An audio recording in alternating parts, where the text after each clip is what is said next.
Imagine this. Humanity reaches the stars. We unify Earth and Mars, engineer ourselves into godlike explorers, and spread across the galaxy like a cosmic wildfire. Then we meet something older, something that sees us not as rivals, but as clay. Welcome to All Tomorrows, a billion-year chronicle of the myriad species and mixed fortunes of man by C.M. Kozman. This isn't just sci-fi, it's haunting, illustrated, future history that asks, what if aliens didn't just conquer us? They remade us into tools, pets, monsters, and living nightmares, and then left us to evolve for hundreds of millions of years. Today we're diving deep into every twisted form humanity was turned into, every grotesque post-human species, the rise, the fall, the machine wars, the revenge, and the final, bittersweet end. This is the full story, no spoilers held back. Buckle up, because once you know what we became, you'll never look at humanity the same way again. If you're new here, hit subscribe and turn on notifications. This one's a long one. Let's begin. Our story starts not in some distant future, but right around now, give or take a few centuries. Earth is overcrowded, dying under its own weight. 12 billion people, industries choke the planet. So we unify politically and turn to Mars. Terraforming turns the red planet green. Martians evolve, taller, spindlier, adapted to low gravity. They see Earth as stagnant and backwards. Tension boils over into the Earth-Mars war. 8 billion dead. Planets scarred. But peace comes. The survivors forge a new humanity. The Star People, genetically upgraded, bigger brains, better bodies, perfect for the void. They build generation ships, sleeper pods, and automated colonies. They spread across the Milky Way, a golden age of art, science, and wonder. They even find dinosaur-like fossils on alien worlds, hints of ancient visitors, and weapons capable of novaing stars are built just in case. But then they come. The Q, an ancient nomadic hive mind, four-winged insectoids like brine shrimp crossed with hummingbirds, tentacled, eye-stalked, godlike bioengineers who've been remaking galaxies for a billion years. They follow a fanatical religion. Sapiens itself is a plague that they must fix. And they have to save the universe by reshaping life into their vision of order. Humanity's crimes, we dare to engineer ourselves and terraform worlds. The Q see us as weeds in their garden. War is swift and one-sided. In under 1,000 years, every human colony falls. Star People are rounded up, their worlds depopulated or repurposed. The Q don't just kill, they sculpt, using god-tier genetic tech. They twist our DNA on 1,000 planets. Sentience is stripped or twisted into agony. We become pets, tools, living art, or punishments. For 40 million years, the Q ruled, building mile-high blank pyramids as monuments. Then, they leave, off to the next galaxy. Left behind, 1,000 worlds of broken, mutated humans. Most lineages die out. A few survive, evolve, regain minds, discover ruins of their ancestors, and realize what was done to them. This is where the real horror and wonder begins. Let's meet every form humanity was turned into. The Q were cruel artists. They kept some intelligence for torment. Others were reduced to animals. Here's the full roster planet by planet. Colonials. Punishment for one colony that fought back twice. The Q turned entire populations into immobile cube-like blocks of flesh. Living waste filtration systems. Just eyes, basic nerves, and eternal awareness. They absorbed Q sewage for 40 million years, fully conscious of their degradation post-Q. They spread like quilts across the world, tasting a hint of freedom. Mantelopes, the favored pets of the Q, quadrupedal herd-like animals with full human minds trapped in useless bodies. The Q loved their singing, mournful, beautiful laments of lost glory. They formed religions and oral histories of despair. Evolution eventually dimmed their intellect, and they became simple animals and faded away. Worms. On a hellishly hot planet, star people were reduced to pale, arm-length burrowing worms with tiny, digging limbs, pinprick eyes, and no real nervous system. They tunneled, ate, and cannibalized in the dark. Survivors preserved our genes underground until the sun cooled. Lopsiders. Relocated to a 36 times Earth gravity world, squashed asymmetrical cripples, 3 paddle limbs for crawling, 1 spindly tool arm, distorted faces with 1 bulging eye, and vertical jaws. They thrived in the crushing gravity until their own descendants, the asymmetric people, exterminated them in a low-gravity war. Striders. On a low-gravity moon, stretched into grotesquely tall, thin wraiths with heat-dissipating skin, flaps, and color-changing camouflage.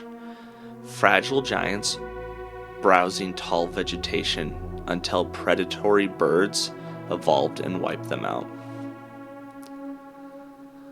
Flyers. Monkey-like bodies with wing membranes or elongated fingers and hyper-efficient hearts. The Q made them for aerial niches. They exploded into bomber-sized gliders and fast predators.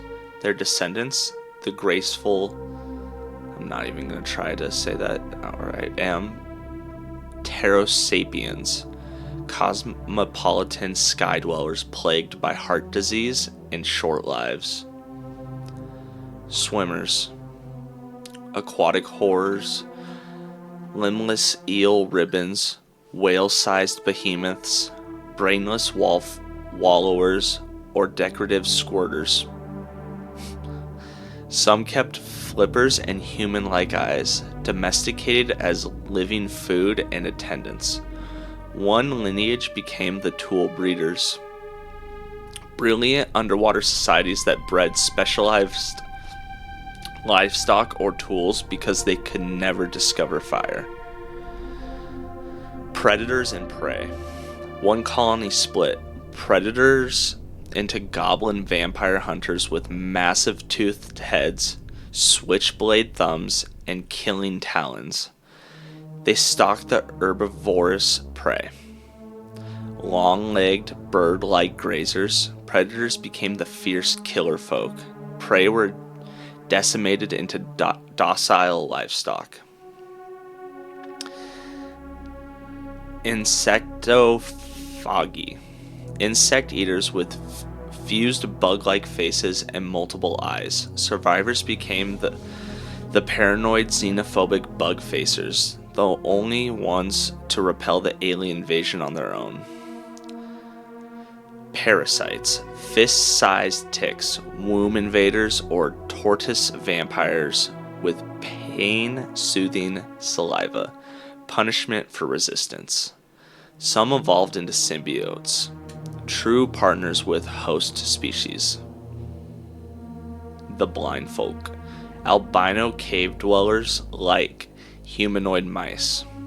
Long, tactile fingers, huge whiskers, no eyes, and a banshee scream. Trapped in an underground ecosystem until tectonic shifts killed them. Bone crushers. Ogre-like 3-meter hairy scavengers with beak-like mouths and vicious claws. Carrion-dependent pets that built smelly primitive civilizations. extinct when their food ran out.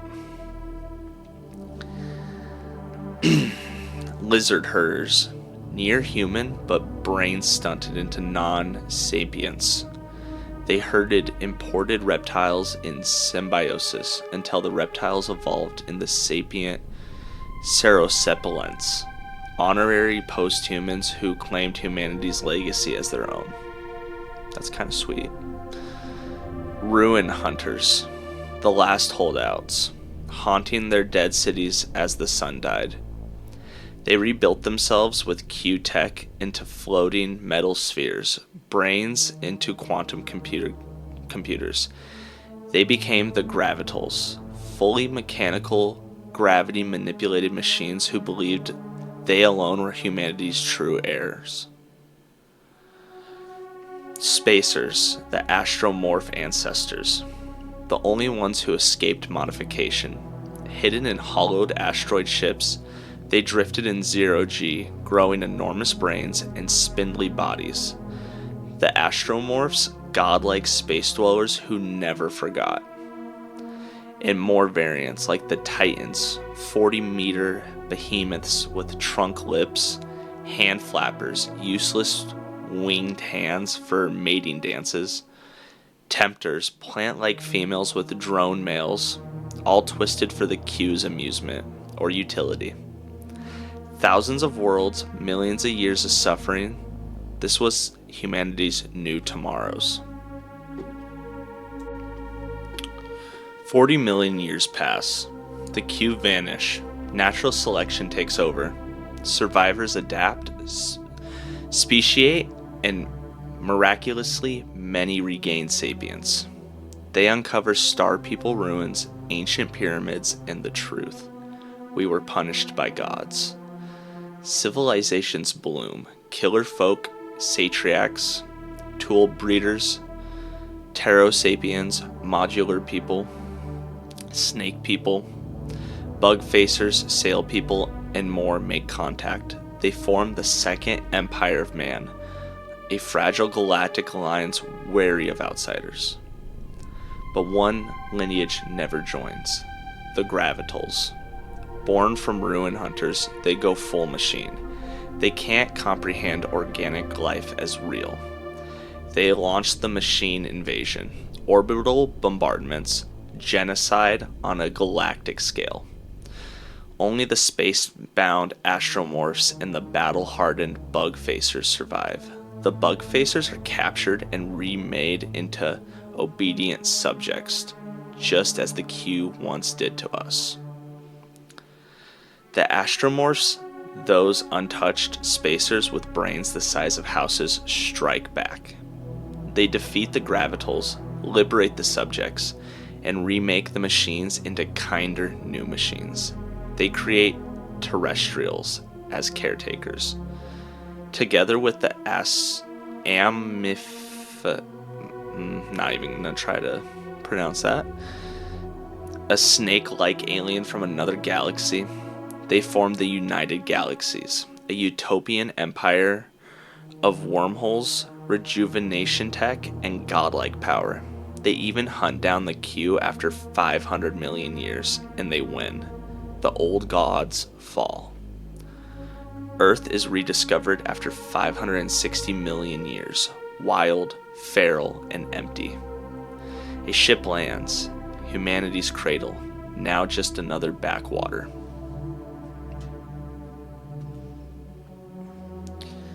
But nothing lasts. A billion years from now, all post-human species are extinct. The cause? Unknown. War? Dissolution? Ascension? The book ends with an alien narrator holding a billion-year-old human skull. Mankind is extinct. All of the beings which you saw lie a billion years dead. It wasn't about empires or war. It was about lives, radio conversations, love songs, the daily joys we once seized, and whatever bodies we had. All Tomorrows is body horror, speculative evolution, and profound humanism in one. It reminds us, no matter what we become, worms, machines, or gods, today is what matters. love today, and seize all tomorrows.